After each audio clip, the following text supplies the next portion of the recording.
Hello and welcome to this Item UI tutorial. After signing up, the system will automatically create a merchant account for you. However, you also have the option to create a merchant account manually. Follow these steps to create and manage your merchant account. Click the View All button to enter the merchant creation page. Click the New Merchant button. On the new page, enter the merchant name.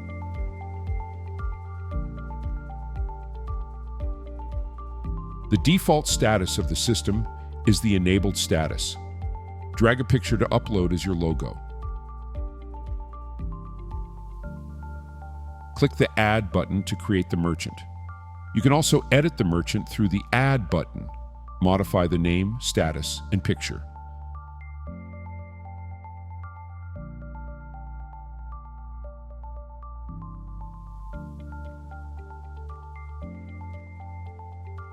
Click the Save button to save your changes. Select the appropriate merchant to use for your business operations. By following these steps, you can easily create and manage your merchant account to suit your business needs. If you would like to learn more about other item applications, please take a look at our expansive library of tutorial content. Thanks for watching. If you would like to learn more about other item applications, please take a look at our expansive library of tutorial content.